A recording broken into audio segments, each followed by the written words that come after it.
ती घटना र परिघटनाहरू हाम्रो चाहनाले मात्र हुँदैन, परिस्थितिको बाध्यताले पनि त्यो ठाउँमा हामीलाई पुर्याउने गर्दछ। केही व्यक्तिहरू पार्टी विभाजित हुँदाखेरि रमाउने गर्दछन्, नाच्ने गर्दछन्, भोज खाने गर्दछन्।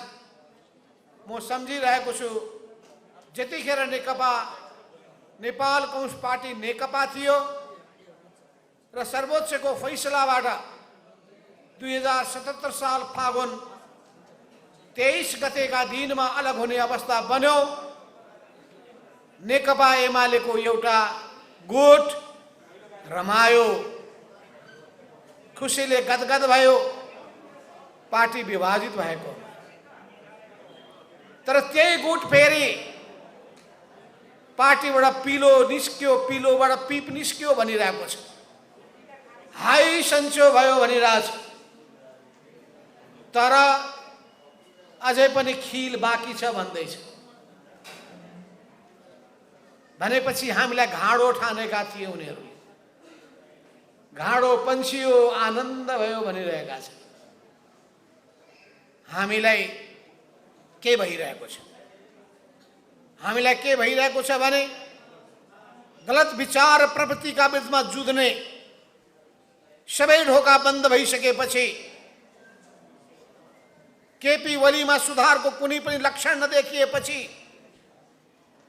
प्रतिगमनका कदमहरूबाट पछि हट्ने कुनै पनि संकेत नदेखिएपछि, गरिएका जम्मै सहमतिहरूलाई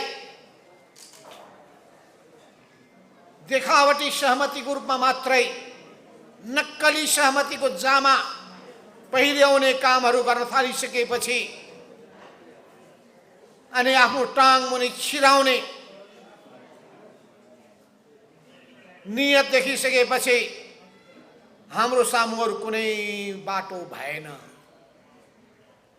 हामीले प्रतिगमनको कदमलाई साथ नदिने, त्यसका विरुद्धमा जुझ्ने संकल्प गर्यौं। प्रतिगमनको बाटोमा नजानका लागि पटक पटक आग्रह गर्यौं।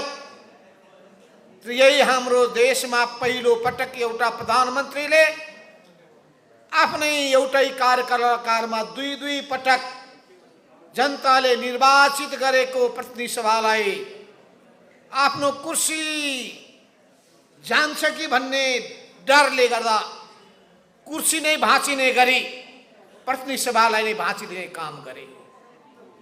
प्रतिनिधि सभाको हत्या गरे, प्रतिनिधि सभालाई समाप्त पारिदिए। जनताले दिएको जनादेश, संविधानले गरेको व्यवस्था, लोकतन्त्रका मूल्य र मान्यताहरू, देशले चाहेको राजनीतिक स्थायित्व, अहिलेको परिस्थितिले माग गरेको प्रतिनिधि सभाको निरन्तरता, चुनावमा जान नसक्ने अवस्था,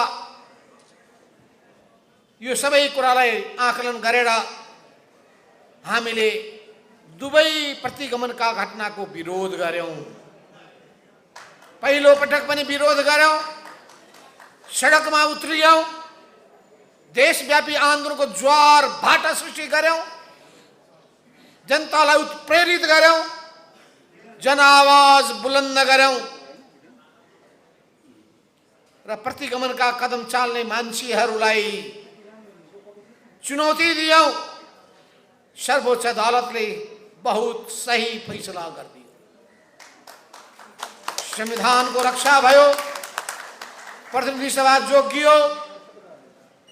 फेरि दोस्रो पटक विघटन गरिसकेपछि हामी कोरोनाको महामारीको कारणले सडकमा त जान सकेनौं, तर संविधानमा उल्लेख गरे बमोजिम त्यो प्रतिनिधि सभालाई फेरि बिउताउनु पर्ने, संविधानको व्यवस्था बमोजिम सर्वोच्चले गरेको फैसलालाई आत्मसात गरेर विघटन गर्नै नपाउने, फैसलाको उल्लङ्घन गर्ने केपी ओलीको त्यो कदमलाई हामीले विरोध गर्यौं।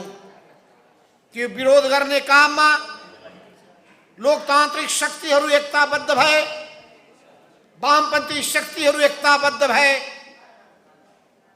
केपी ओलीको साथमा दरबारिया शक्तिहरू एकताबद्ध भए, विदेश परस्त शक्तिहरू एकताबद्ध भए, देशलाई टुक्र्याउन चाहने शक्तिहरू एकताबद्ध भए, केपी ओलीको साथमा दक्षिणपन्थी अवसरवादीहरूको जमात देखियो भने हाम्रो साथमा वामपन्थी र लोकतान्त्रिक जमात देखा पर्यो। नेपाली समाजमा भएका सबै प्रबुद्ध बुद्धिजीवीहरू हाम्रो साथमा रहनुभयो, नागरिक समाज हाम्रो पक्षमा उभिनुभयो, स्वतन्त्र मिडिया प्रेस जगत हाम्रो पक्षमा देखियो, समाजका सबै वर्ग तहका जनताहरू जो प्रगति चाहन्छन्, लोकतान्त्रिक शासन चाहन्छन्, संघीय शासन चाहन्छन्, नियन्त्रण सन्तुलनको परिपाटी स्थापित भएको देख्न चाहन्छन्, ती सबै वर्ग तहका न्यायप्रेमी जनताहरू हाम्रो साथमा देखिनुभयो। फेरि सर्वोच्च अदालतले अर्को फैसला गर्यो। त्यो ऐतिहासिक फैसलाले गर्दा प्रतिनिधि सभा फेरि बिउतियो, हामी फेरि बिउतियो। जनताले चुनिएका प्रतिनिधिहरू सबै मृत अवस्थामा पुगिसकेका थियौँ। हामी फेरि बिउतियौँ, जाग्यौँ हामी। त्यसपछि त्यो शक्ति आर्जन गर्यौँ हामीले। तपाईहरुलाई थाहा छ, हामीले पहिलो पटकको विघटन पश्चात केपी ओलीलाई सुधार्ने धेरै कोसिस गर्यौं। सर्वोच्चको फैसला पश्चात पनि त्यही पार्टीमा बसेर हामी अन्तर्संघर्ष गर्ने हाम्रो चाहना पनि रह्यो। तर विद्रोही मानसिकताका साथ, विद्रोही आवाजका साथ, दक्षिणपन्थी गठबन्धनका विरुद्धमा क्रान्तिकारी चेतका साथ हामी अगाडि बढेका थियौं। 2077 साल चैत्र 4 र 5 गते यही ललितपुर जिल्लाको सानेपामा हामी भेला भयौं। देशभरिका कार्यकर्ताहरू झन्डै 5000 को संख्यामा आउनुभयो। ललितपुर जिल्लालाई यस्तो भेलाको आयोजना गरेकोमा यहाँको जिल्ला कमिटीलाई म धेरै सम्मान गर्न चाहन्छु, क्रान्तिकारी सलामको अभिवादन गर्न चाहन्छु। त्यत्रो 5000 को संख्यामा आएका देशभरिका कार्यकर्तालाई व्यवस्थापन हिसाबले, सुरक्षाको हिसाबले, अन्य हिसाबले तपाईहरुले राम्रो सहयोग गर्नुभयो भने हामीले वैचारिक हिसाबले प्रश्न पारेर हाम्रो गन्तव्य के हो त्यस कुरामा प्रश्न पारेर संगठनको सञ्जाल देशव्यापी रूपमा समानान्तर रूपमा बनाएर लिएर जानका लागि उत्प्रेरित गरेर 2 महिने हामीले कार्ययोजना प्रस्तुत गरेर पठाएर सर्कुलर जारी गरेर कुनै पनि बेलामा अर्को पार्टी हामी गठन गर्नेछौं, तलको आधार बनाइराख्नुहोस्, जिल्ला जिल्ला कमिटी बनाइहाल्नुहोस्, प्रदेश कमिटी पनि बनाइहाल्नुहोस्।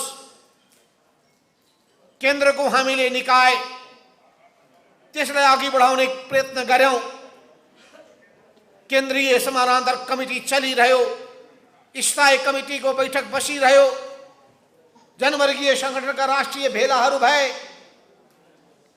जनवर्गीय संगठनको केन्द्रहरू बने, जिल्ला जिल्लामा कमिटीहरू, प्रदेश प्रदेशमा कमिटीहरू बने, समानान्तर गतिविधिहरू अगाडि बढे। नयाँ पार्टीको संरचना को तल्लो ढाँचा तयार भएर बस्यो।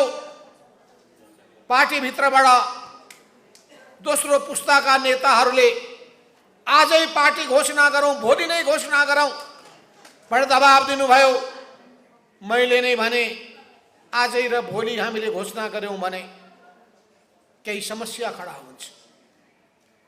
के समस्या खडा हुन्छ भने हामीले त समस्या छैन, प्रतिनिधि सभाको सदस्य त्याग्नका लागि तयार भएका व्यक्तिलाई समस्या पर्दैन। हामी एकातर्फ भनिरहेका छौं कि अहिलेका प्रधानमन्त्री केपी ओली प्रतिगमन को वाहक हुनुहुन्छ। उहाँ दक्षिणपन्थी भाषामा भाषिनु भएको छ, विदेशीहरूको सामु लपसार पर्नु भएको छ। त्यस हुनाले उनलाई प्रधानमन्त्री पदबाट जसरी पनि फाल्नुपर्छ। दोस्रो पुस्ताका नेताहरूले तयार नभएको शेरबहादुर देउवालाई तयार गर्नका लागि साथीहरू जानुभएको थियो। माओवादीहरूलाई एउटामा ल्याउने काममा भूमिका खेल्नु भएको थियो। उपेन्द्र यादवलाई त्यो विश्वास दिलाउनु भएको थियो। सबैले विश्वास गरिसकेपछि, हाम्रो साथ पाउने विश्वास जागिसकेपछि बल्ल नेपाली कांग्रेस तयार भयो। माओवादी र जनता समाजवादी पार्टी तयार भयो। यी सबै तयार भइसकेपछि, बलियो मोर्चा बन्न थालिसकेपछि अगाडि बढ्नुहोस्। जोसुकैलाई प्रधानमन्त्री बनाए पनि हुन्छ, तर केपी ओलीलाई फाल्नै पर्छ। भाडा भन्ने उहाँहरू नै हो, उहाँहरू नै हो। त्यो अवस्थामा मैले भनेको थिएँ, फाल्ने कुरा त सकिन्छ, त्यो फाल्नका लागि पनि संसदमा त चाहिन्छ। हामी संसदबाट राजीनामा दिएर निस्क्यौं भने संख्या पुग्दैन। प्रधानमन्त्रीलाई सडकबाट फाल्न सकिँदैन, संसदबाटै हटाउनु पर्ने हुन्छ। त्यस हुनाले बरु संसदको गतिविधिमा भाग नलिउँ, बहिष्कार गरिदिउँ। हामीले बहिष्कार गर्यौं। केपी ओलीको विश्वासको मतलाई हामीले असफल बनाइदियौं। त्यसपछि जब उहाँले विश्वासको मत गुमाइसकेपछि पनि फेरि प्रधानमन्त्रीमा पुग्ने दुश्चेष्टा गरिसकेपछि अनि हुँदा हुँदा 77 को 5 धारा, नेपालको संविधानको धारा 77 को 5 अन्तर्गत नयाँ सरकार गठनको प्रक्रियामा अगाडि बढिसकेपछि फेरि हामीले हस्ताक्षर गर्नुपर्ने भयो। हस्ताक्षर गरेर बहुमतको सदस्यको समर्थन जुटाउनु पर्ने भयो। त्यो जुटाउनु पर्ने अवस्थामा केहीको खुट्टा काम नथाल्यो। तर हामी खुट्टा कमाउने मान्छे होइनौं। कसैको खुट्टा कामे काम छ, म त अगाडि बढे भनेर हिम्मतका साथ म अगाडि बढे। मलाई घचेटेर अगाडि बढ भन्ने, पछाडि हेर्छु त कोही पनि छैन।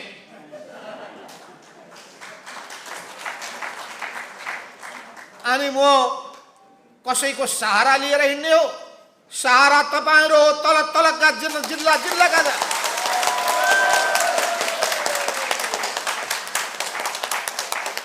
जिल्लाका कार्यकर्ताहरू मेरा सहारा हुन्। तपाईहरुको शक्ति, तपाईहरुको ऊर्जा त्यो ममा पनि आएको छ।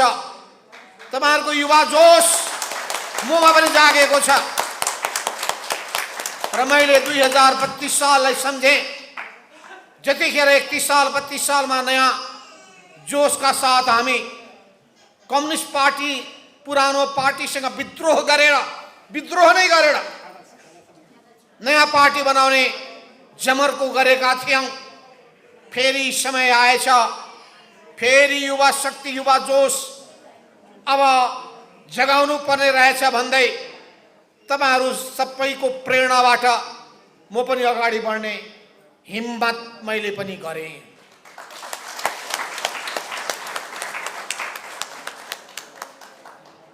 यदि हामीले पहिले नै पार्टी गठन गरेको भए के हुन्थ्यो थाहा छ तपाईहरुलाई?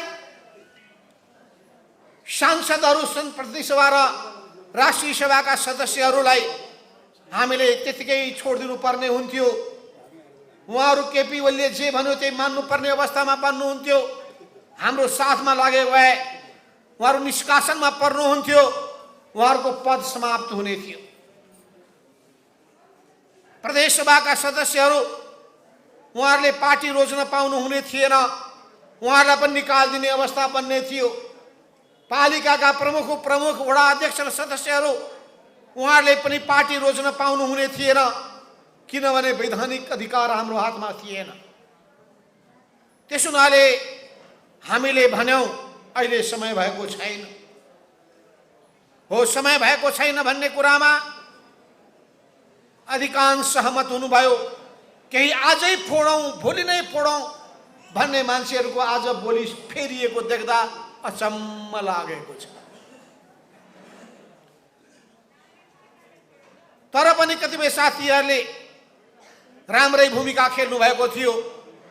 उहाँहरूले अर्को पार्टी बनाइराखौं बनाइहालौं, कुनै बेलामा पनि घोषणा गर्नुपर्छ भनेपछि अर्को पार्टी पनि खोलेको थियो। अर्को पार्टी नेपाल कम्युनिस्ट पार्टी एकीकृत, जुन छ नाम, कलम चिन्ह भएको पार्टी, म त आज तपाईँको सामने प्रश्न पार्न चाहन्छु। त्यो पार्टी पनि यही दोस्रो पुस्ताका नेताले खोलेका हुन्। नेपाल कम्युनिस्ट पार्टी लोकतान्त्रिक, त्यो अर्को पार्टी पनि निर्वाचन आयोगमा दर्ता भएर खोलेको छ। यो दोस्रै पुस्ताका नेताले खोलेका हुन्। अनि आज आएर अर्को पार्टी खोल्न पाइन्छ भन्ने केपी ओलीले बार्दलीबाट भुकिसकेपछि ज्ञान आएछ। ज्ञान केपी ओलीले प्रधानमन्त्रीको निवासबाट अनि त्यो मोटरसाइकल र्याली गर्दै बा राजनेता जिन्दाबाद सुनिसकेपछि चेत आएको हो। केपी ओलीमा सुधार भएको हो। केपी ओलीमा परिवर्तन आएको छ। उहाँका सोच र चिन्तनहरू परिवर्तन भएका छन्। दोस्रो पुस्तालाई सुम्पिने हो भने आउनुहोस्, दोस्रो पुस्तालाई नेतृत्व प्रदान गर्न म अहिले पनि तयार छु। आउनुहोस्, नेपाल कम्युनिस्ट पार्टी एकीकृत समाजवादीको अध्यक्ष बन्नुहोस्। म सिधै राजनीतिबाट कमसेकम अध्यक्ष पदबाट अहिले भनिहाल्छु, अनि केही वर्षपछि राजनीतिबाट पनि बिदा भइहाल्छु। भएन, पदको लडाईँ होइन, यो विचारको लडाईँ हो, यो सिद्धान्तको लडाईँ हो, यो मूल्य र मान्यताको लडाईँ हो, यो कम्युनिस्ट चरित्र र आचरणको लडाईँ हो। यो कम्युनिस्ट पार्टीलाई कम्युनिस्ट पार्टीको रूपमा अगाडि बढाउने कि नबढाउने, कम्युनिस्ट पार्टीलाई क्रान्तिकारी तरिकाले अगाडि बढाउने कि नबढाउने विषयसँग जोडिएको लडाईँ हो यो। त्यस हुनाले आज पार्टीमा यत्रो ठुलो समस्या सृजना गर्ने अरू कुनै व्यक्ति होइनन्, केपी ओलीजी हुन्। नेतृत्वमा जब बेठिक मान्छे पुग्दछ उसले पार्टी बर्बाद गर्छ, आन्दोलन सिध्याइदिन्छ। विश्व इतिहासमा त्यही देखिएको छ। कहिलेकाहीँ दक्षिणपन्थी भाषमा भाषिएकाहरूले पार्टी कब्जा गरिसकेपछि त्यो पार्टी नै भङ्ग गर्नुपर्ने पनि अवस्था आउँदो रहेछ। कार्ल मार्क्सको समयमा पहिलो अन्तर्राष्ट्रिय उहाँले निर्माण गर्नुभएको थियो, तर पहिलो अन्तर्राष्ट्रियमा अवसरवादीहरूले कब्जा गरेछ। कब्जा गरिसकेपछि मार्क्स आफैले पहिलो अन्तर्राष्ट्रिय भङ्ग गर्नुभयो, फर्स्ट इन्टरनेसनल। दोस्रो इन्टरनेसनल उहाँले स्थापना गर्नुभयो। उहाँहरूले दोस्रो इन्टरनेसनल स्थापना गरेपछि फेरि अवसरवादीले कब्जा गरिदिए। त्यसपछि त्यसलाई पनि भङ्ग गर्नुपर्ने स्थिति बन्यो। थर्ड इन्टरनेसनल बनाउनु पर्यो लेनिनले। तेस्रो इन्टरनेसनल नेपालको इतिहासमा के छ? नेपालको राजनीतिमा दोस्रो महाधिवेशनमा केशरजंग रायमाझीले कम्युनिस्ट पार्टीको नेतृत्वमा पुगिसकेपछि पार्टीलाई दक्षिणपन्थी भाषमा लिएर गए। किसान आन्दोलनको बाटो छोडिदिए, पार्टीलाई भुत्ते बनाउन थाले। क्रमशः हेर्नुहोस्, सुरुमा भुत्ते बनाए, आन्दोलन सङ्घर्षबाट विमुख गरिदिए। 17 सालमा गएर राजालाई समर्थन गरे, पञ्चायती निर्दलीय व्यवस्थालाई समर्थन गरे। पार्टी र क्रान्तिकारी बाटो परित्याग गरे। पार्टीको क्रान्तिकारी सोचलाई समाप्त पारिदिए। यदि त्यही पार्टीभित्र बसिरहेको भए पुष्पलालको पनि त्यही हिसाबले समाप्ति हुने थियो। पुष्पलालले विद्रोह गर्नुभयो, विद्रोह गरेर बाहिर निस्किनुभयो, अर्को कम्युनिस्ट पार्टी बनाउनु भयो, देशभरिमा तरङ्ग पैदा गर्नुभयो, धेरै अप्ठ्याराहरूसँग जुझ्नु पर्यो। हामी त्यही पुष्पलालको पार्टीको सदस्य भएर 2026 सालमा म सदस्य भएर म पनि अगाडि बढेँ। 2 वर्षपछि फेरि उहाँलाई छोड्नु पर्ने स्थिति बन्यो, किनभने पुष्पलालबाट पनि हुँदैन भन्ने हामीलाई लाग्न थाल्यो। फेरि विद्रोह गरियो 32 सालमा। 28 सालमा झापामा विद्रोह भयो। झापा विद्रोहबाट प्रेरित भएर हामीहरू, नक्सलवादी आन्दोलन प्रेरित भएर हामीहरू, सांस्कृतिक क्रान्तिबाट प्रेरित भएर हामीहरू नयाँ बाटोमा हिँड्यौँ, पुरानो पार्टी छोड्यौँ, पुरानो घर प्रत्याग गर्यौँ, नयाँ घर बनायौँ जसलाई कोके भनिन्छ, कोर्डिनेसन केन्द्र। यहीँ हुनुहुन्छ माधव पौडेल कमरेड। उहाँहरू जेल विद्रोहबाट जेलमा नक्खु जेलमा हुनुहुन्थ्यो। त्यो जेलमा सिपी मीना लगायतकाहरूले विद्रोह गर्नुभयो। नक्खु विद्रोह, नक्खु जेल विद्रोह थाहा छ तपाईँलाई। त्यसपछि त्यही कोके नेकपा माले बन्यो, नेकपा माले नेकपा एमाले बन्यो। नेकपा एमाले देशव्यापी रूपमा फैलियो, नयाँ उचाइ हासिल गर्यो। 51 सालमा नेपालमा पहिलो पटक नेपाली कांग्रेसलाई दोस्रो नम्बरको पार्टीमा पुर्याएर हामी पहिलो नम्बर पार्टी बन्यौं चुनावको माध्यमबाट। संसारको कुन कुन देशमा तपाईँ कम्युनिस्ट पार्टीले चुनावबाट सबभन्दा ठुलो पार्टी बन्ने मौका पाएको छ? खोज्नुस् त इतिहास। नेपालमा त्यो इतिहास हामीले कायम गर्यौं, कीर्तिमान कायम गर्यौं। तर समयक्रममा तपाईलाई थाहा छ, हामी अघि बढ्दै जाँदाखेरि पार्टी फेरि विघटित भयो, फेरि एकताबद्ध भयो। यही क्रममा हामी अघि बढिरहेकै छौँ। तर हाम्रो पार्टीभित्र मात्र होइन, अर्को पार्टी मोहन विक्रमजीले सुरु गर्नुभयो चौथो महाधिवेशन। ललितपुरमा थाहा छ चौथो महाधिवेशनको बलियो आधार थियो। मनमोहनजीले अर्को पार्टी सुरु गर्नुभयो, नेकपा मनमोहन समूह। त्यही समूहमा पछि तपाईँलाई थाहा छ सिद्धिलाल कमरेड पनि त्यसमा सामेल हुनुभयो, तर कम्युनिस्टै रहनुभयो उहाँहरू। अर्को पार्टी सुरु गर्नुभयो तुलसीलालले। यही ललितपुर जिल्लामा तुलसीलाल समूह भनेर अर्को पार्टी भयो। यी सबै सन्दर्भमा त्यसमा पनि विद्रोह गर्ने को थिए? मोहन विक्रमजीबाट विद्रोह गर्ने नेकपा माओवादी केन्द्र, उहाँहरूले विद्रोह गर्नुभयो, माओवादी विद्रोह भयो। सिङ्गो देशमा तरङ्ग पैदा गरेर 64 सालको चुनावमा हामीलाई पनि उछिनेर सबैभन्दा धेरै सिट ल्याएर इतिहास कायम गर्यो। कोही कोही के भन्छन्, तपाईहरु अलग हुनुभएको छ, कति त चोइटिनुहुन्छ। के नेपालको इतिहास त्यस्तो छ? हामीले विद्रोह गरेर चोइटिएका थियौं कि मूल शक्तिबाट अगाडि बढेका थियौं? हामी नै हौं जिउँदा उदाहरण, अरू होइनन्। हामीले बनाएको इतिहास हो यो। इतिहास फेरि पनि बनाउन सक्छौं, किनभने युवा पंक्तिको हामीलाई साथ छ, सिङ्गो पार्टी पंक्तिको, इमानदार पंक्तिको हामीलाई साथ छ। केन्द्रीय कमिटीका अत्यधिक पुरानो केन्द्रीय कमिटीको हाम्रो विचार समूहको अत्यधिक बहुमतको हामीलाई साथ छ।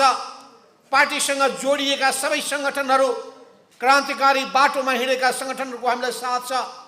जिल्ला जिल्ला तहका सबै प्रदेश तहका कार्यकर्ता र नेताहरूको हामीलाई साथ छ। त्यस हुनाले आत्तिनु पर्ने केही छैन। सबैभन्दा मूल कुरो सही बाटोमा हामी छौं। बाटो ठीक छ भने, बाटो सही छ भने, उद्देश्य पवित्र छ भने, भावना राम्रो छ भने, सुन्दर सपना देखिएको छ भने, आँट र खूब आँट छ भने, हिम्मत र साहस छ भने चुनौतीको पहाडलाई पार गर्न सकिन्छ। सबै खालका बाधा व्यवधानलाई पन्छाउन सकिन्छ, किनभने बाधा पन्छाउँदै नदी अघि बढिरहन्छ। हार भयो भनेर दिक्क नमान, हार पछि जित हुन्छ, हेर बिहान यतिकै गीत बनेको छैन। गीत यतिकै बनेको छैन। दुई नाउँमा खुट्टा राखेको मान्छे सागर तर्दैन। ढुलमुल कोही नहुनुहोस्, मध्यमार्गी धारमा कोही नबस्नुहोस्। दुई नाउँमा खुट्टा टेक्ने काम नगर्नुहोस्।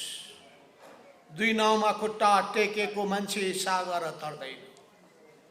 सागर तर्नु छ भने एउटा नाउँमा खुट्टा राख्नुहोस्, सागर पार गरेर अगिन्छ, नयाँ सफलता हासिल गरेर छाडिन्छ।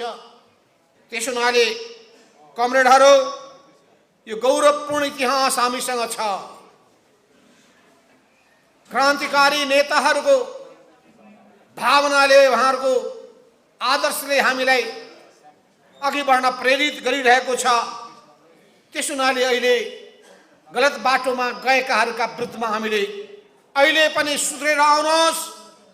म यहीँबाट भन्न चाहन्छु, केपी ओलीजी अहिले पनि सुध्रिनुहोस्।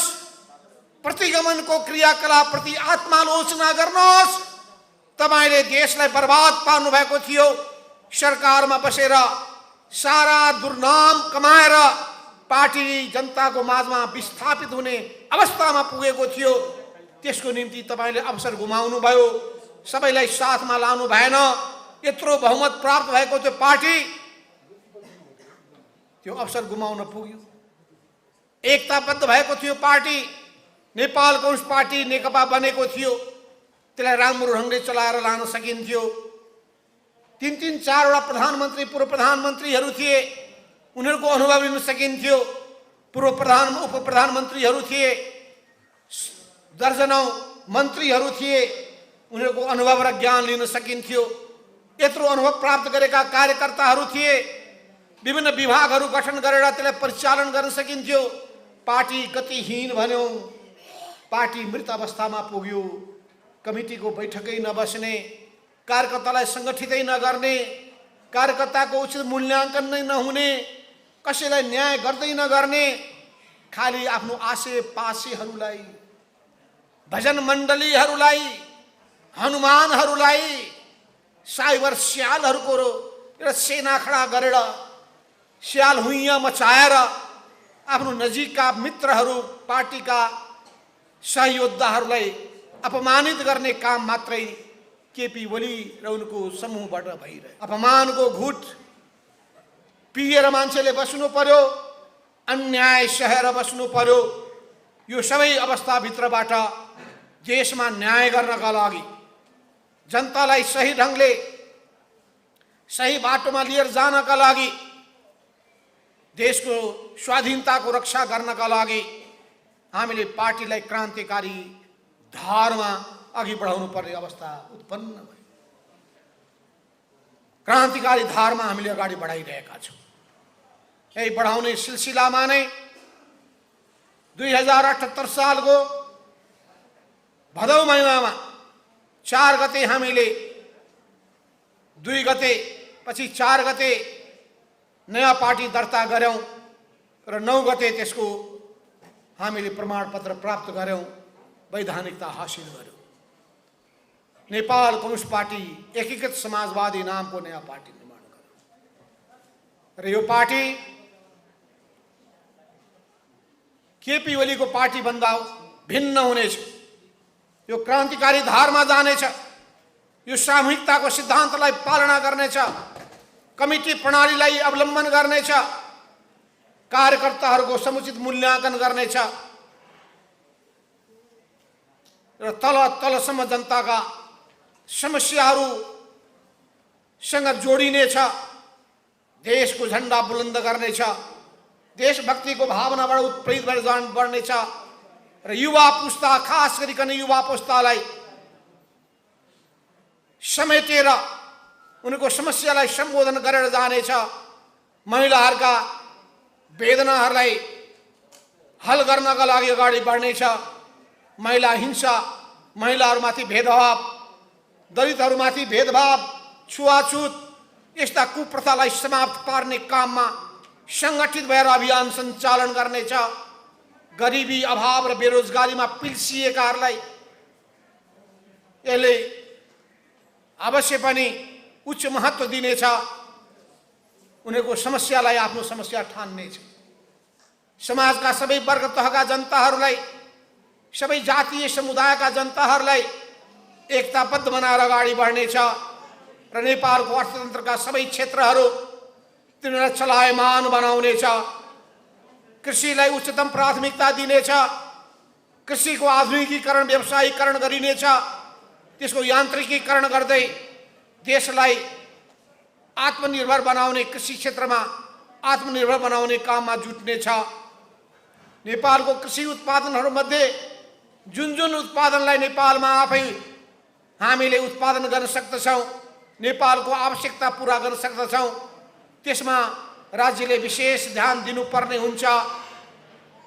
निर्यात घाटालाई, निर्यात आयातको विशाल घाटालाई कम गर्न निर्यातलाई प्रोत्साहन दिनेछ र त्यो प्रोत्साहन दिनका लागि विभिन्न किसिमका नीतिहरू अवलम्बन गरिनेछ। हामीले नेपालको अर्थतन्त्रका दुईटा महत्त्वपूर्ण क्षेत्रहरू जलविद्युतको विकासमा ध्यान दिइनेछ, जोड दिइनेछ, प्राथमिकता दिइनेछ। पर्यटन व्यवसायलाई उच्चतम महत्त्व दिइनेछ। पर्यटन क्षेत्र र जलविद्युत क्षेत्र नेपालको अर्थतन्त्रका दुईटा इन्जिन हुनेछन्। त्यो इन्जिन जति तीव्र गतिले बढ्नेछ, रोजगारी त्यति बढ्दै जानेछ, देशको विकासमा त्यसले त्यति टेवा दिँदै जानेछ। शिक्षालाई, स्वास्थ्यलाई र रोजगारीलाई उच्चतम प्राथमिकता दिइनेछ।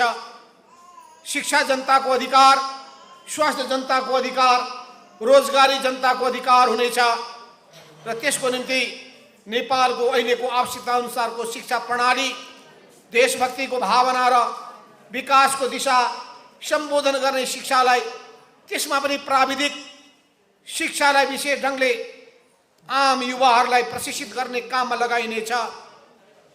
गरिब विपन्न परिवारमा राज्यको विशेष ध्यान जानुपर्ने हुन्छ। गरिबी निवारण गर्ने कुरालाई उच्चतम प्राथमिकता दिनुपर्नेछ। रोग भोगबाट जनतालाई मुक्त गर्नका लागि कोरोना महामारीदेखि लिएर बाढी पहिरोले पीडित भएका जनताहरूलाई समस्यालाई सम्बोधन गर्ने काममा राज्य केन्द्रित हुनुपर्नेछ।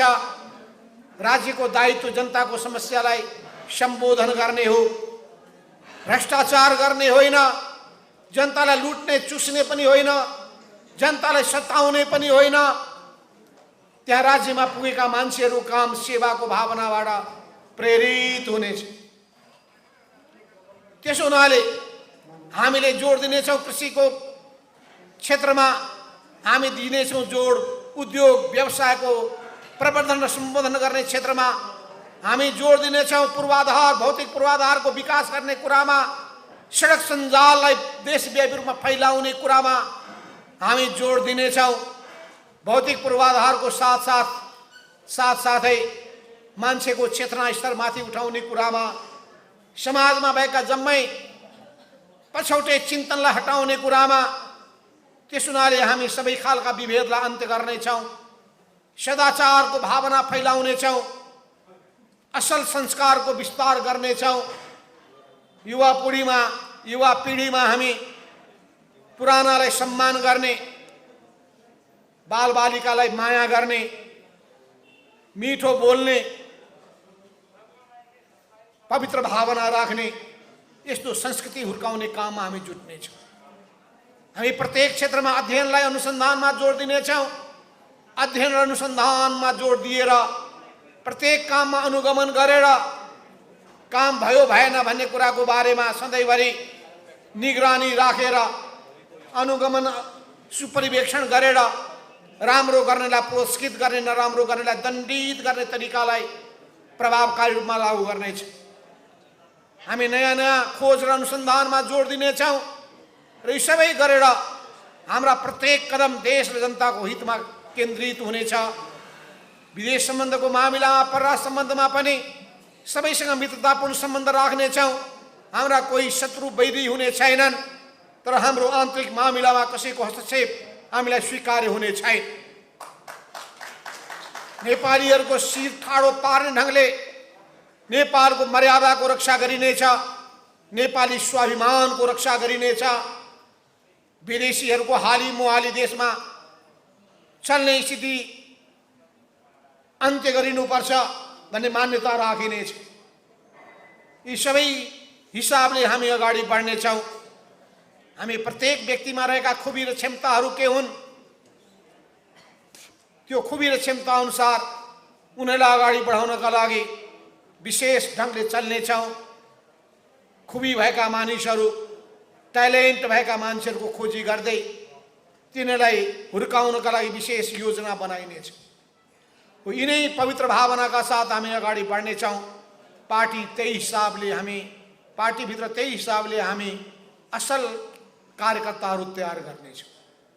ती असल कार्यकर्ताहरू क्रान्तिकारी पार्टी बनाउने उद्देश्यले अगाडि बढ्नेछन्। समाजवादको ध्येय उद्देश्यलाई केन्द्रबिन्दुमा राख्नेछन्। समतामूलक समाजको हाम्रो दृष्टिकोण, समानता र न्यायको हाम्रो दृष्टिकोण र जनताले सबै हिसाबले यी सबै समस्याहरू, घाँस बाँस कपास, शिक्षा स्वास्थ्य रोजगारी र सुरक्षा, यी सबैको प्रत्याभूति गर्ने ढङ्गले जनताको विश्वास हासिल गर्ने कुरा गरिनेछ। त्यस हुनाले हामी सुशासनको मान्यतामा जोड दिनेछौँ। भ्रष्टाचारलाई नियन्त्रण गर्ने कुरामा हाम्रो ध्यान केन्द्रित रहनेछ र यो सबै गरेर हामी सुन्दर समाजको निर्माण गर्न चाहनेछौँ। सुखी नेपालीको परिकल्पना, समृद्ध नेपालको हाम्रो सपनालाई साकार पार्ने ढङ्गले हामी अगाडि बढ्नेछौँ। यिनै उद्देश्यका खातिर हामीले मार्क्सवाद लेनिनवादलाई मार्गदर्शक सिद्धान्तको रूपमा आत्मसात गरेका छौँ। हामी जो जनताको बहुदलीय जनवाद मदन भण्डारीले अगाडि सार्नु भएको त्यसका मूल मूल्य मर्म र मान्यतालाई हामी आत्मसात गर्दै अगाडि बढ्नेछौँ।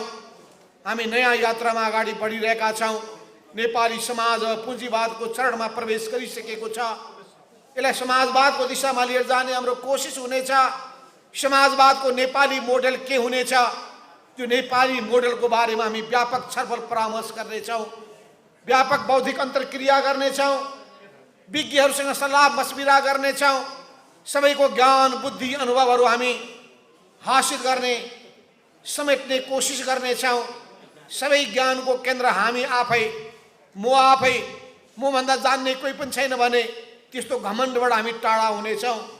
हामी उस्तै घमण्डी भयौँ भने हामी र अरूमा के फरक हुनेछ।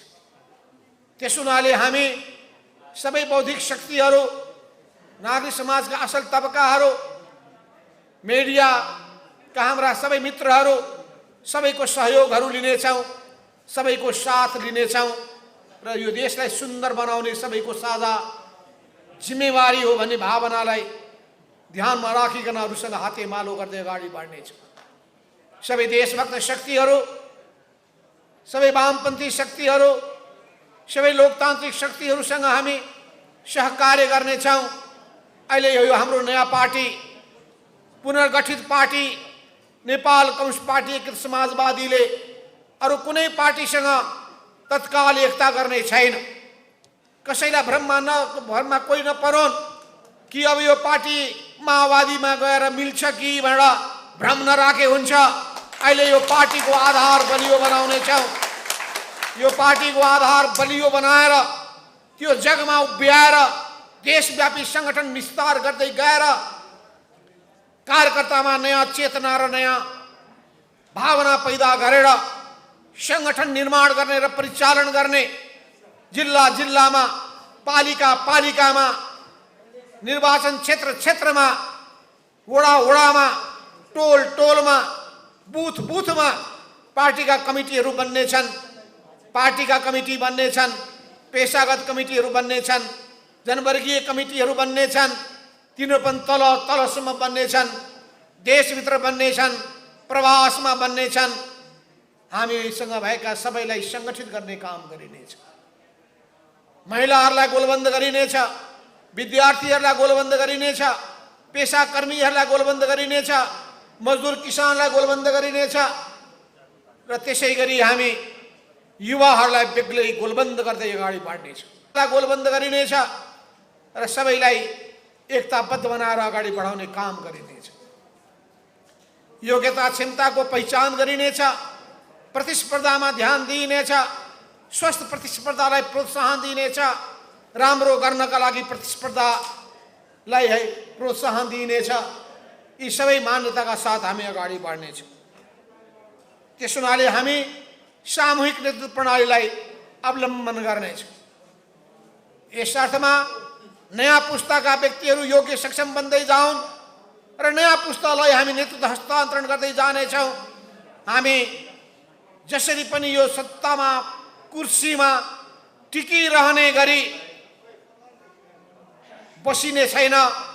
एक कार्यकालभन्दा बढी म त्यो पार्टीको नेतृत्वको अध्यक्षको पदमा बस्नेवाला छैन।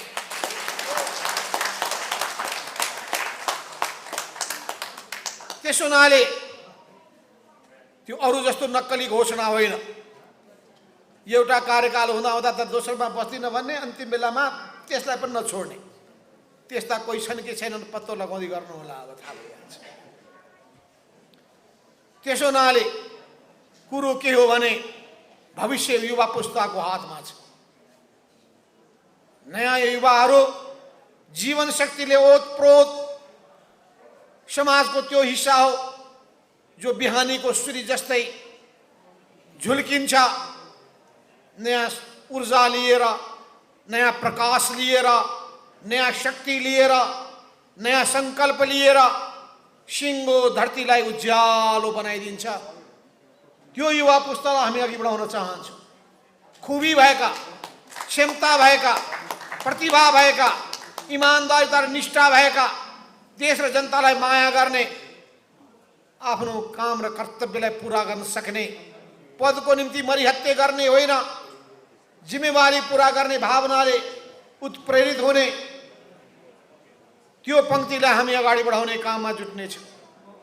यस अर्थमा यो पार्टी पुरानो भइसकेको नेकपा एमाले भन्दा भिन्न हुनेछ। त्यसका गल्ती कमजोरीबाट मुक्त हुनेछ। त्यसका गल्ती कमजोरी के छन् भन्ने कुराहरू हामी 1, 2, 3, 4 ती सबै राम्ररी विश्लेषण गर्नेछौँ। त्यसबाट जोगिने हामीले प्रयत्न गर्नेछौँ। अवश्य पनि यो धरतीमा सबै मान्छे पूर्ण हुँदैन, कमी कमजोरीबाट मुक्त हुँदैन। तर कमजोरी देखियो भने आलोचना गरिनेछ, सुधार्ने कोसिस गरिनेछ, सुधार्ने अन्तिम प्रयत्न गरिनेछ। या सुध्रिन सकेन भने त्यो व्यक्तिलाई हामीले बिदा गर्नुपर्ने हुन्छ। हामी सुध्रिनका लागि सबैलाई चाहनेछौँ। राम्रो बाटोमा सबै हिँडुन् भने हामी चाहनेछौँ। राम्रो बाटोमा हिँड्न सकेनन्, सुध्रिने काम गरेनन् भने हाम्रो निम्ति अर्को कुनै विकल्प रहने छैन। हो ती सबै कुराहरूको सन्दर्भमा मैले यति भन्न चाहेको छु कि अब यो जुन तपाईहरुले अहिले भर्खरै कमिटी बनाउनु भएको छ, घोषणा गर्नु भएको छ, तपाईहरु सबैको काँधमा गम्भीर जिम्मेवारी आएको छ। तपाईहरुलाई गलत सूचना दिएर भ्रममा पार्ने कोसिस हुनेछ, अनेक गलत सूचनाहरू दिइनेछ। एउटामा मैले पढेका थिएँ कि पशुपतिको सदस्य सचिव बनाउनका लागि माधव नेपालले त क्रिस्चियनलाई बोलाउन खोज्दैछ। कस्तो फटाहरू हो। अस्ति एउटा मित्र आएका थिए, एकदम पुरै धर्मगुरु, उनलाई पनि भ्रम रहेछ कसो मेरो हातमा रक्षाबन्धन रहेछ। होइन, मलाई त तपाईँ त क्रिस्चियन भए जस्तो लागेको थियो। तपाईँ त एकदम पुरै रक्षाबन्धन बाँध्नु भएको छ। तपाईँ त बाहुनको यज्ञोपवीत पनि होला नि। यज्ञोपवीत थाहा छ होइन? जनैलाई यज्ञोपवीत भनिन्छ। जनै पनि लगाउनु भएछ भने अलि भर्खरै मेरो घरमा पण्डितजी आउनुभएको थियो, जनै पनि लगाइदिनु भयो, रक्षाबन्धन पनि लगाइदिनु। मलाई त कसले उहाँ त बिस्तारै छोड्दै जानुको पर्ने थियो त। भने पक्कै केपी ओलीका चाहिँ त्योले भनेका होलान्, नभन्दै तिनीहरूले नि भनेका रहेछ। खाली कुप्रचार बाहेक केही पनि छैन। यस्ता झुटा प्रचारमा कहिल्यै पनि नपर्नुहोस् तपाईहरु। तिनीहरूको काम नै गोएबल शैलीको प्रचार हो, मान्छेको छृत हत्या गर्ने प्रवृत्ति हो। यस्ता प्रवृत्ति बोक्ने मान्छेहरू के कम्युनिस्ट हुन सक्छन्? यस्ता प्रवृत्ति बोक्ने मान्छेहरू के क्रान्तिकारी हुन सक्छन्? यस्ता प्रवृत्ति बोक्ने मान्छे र त्यो प्रवृत्ति बोक्नेलाई, प्रवृत्ति राख्नेलाई प्रोत्साहन दिने मान्छेहरू इमानदार कमजोर हुन सक्छन्? त्यसो हुनाले केपी ओली सुध्रिने कुनै लक्षण छैन। सुध्रिएर राम्रो बाटोमा, सही बाटोमा आउने लक्षण देखिएन। त्यसो हुनाले हामी बाध्य भयौँ नयाँ एउटा पार्टी निर्माणको अभियानमा, भइरहेको पार्टीलाई पुनर्गठन गर्ने अभियानमा, यो नयाँ भने पनि तलको जग सबै हाम्रो छँदैछ। यो नयाँ बनाउँदै तल जाने होइन, तलबाट बन्दै आएको मान्छेको जगै आफै छँदैछ, कायम छ। यो जगमा हामीले भवन बनाइरहेका छौँ र यो भवन क्रान्तिकारी झण्डा बुलन्द गरेको यो भवन जनतालाई आशा विश्वास दिलाउने हिसाबले अगाडि बढ्नेछ। यसले विचारको, सही विचारको सम्प्रेषण गर्नेछ। यसले नयाँ चेतना जगाउनेछ, नयाँ संस्कार हुर्काउनेछ, जिम्मेवारी बोधका साथ अघि बढ्ने भावना पैदा गर्नेछ, देशलाई माया गर्ने, जनतालाई माया गर्ने, समाजको रूपान्तरण गर्ने, सामाजिक, आर्थिक, सांस्कृतिक तीनटै क्षेत्रको रूपान्तरण गर्ने काम गर्दै नेपाली समाजलाई समाजवादको दिशामा लानेछ। यो समाजवादको दिशामा लिएर जानका लागि एकताबद्ध भएर अगाडि बढ्नुहोस्। अब नेपालकी जनताको भविष्य समाजवादमा रहेको छ। त्यो सुन्दर समाजको सपनालाई साकार पार्नका लागि आउनुहोस्। बुलन्दीका साथ उज्यालो अनुहार बनाएर, आशावादी भएर, निराशालाई चिरेर असम्भवलाई सम्भव बनाउन सकिन्छ भन्ने आत्मविश्वास लिएर बलियो अठोटका साथ एकताबद्ध भएर अगाडि बढ्नुहोस्। यही आह्वान गर्दै म आफ्नो भनाइ यही टुङ्ग्याउँछु र सबैलाई मेरो धेरै धेरै बधाई छ, धेरै धेरै शुभ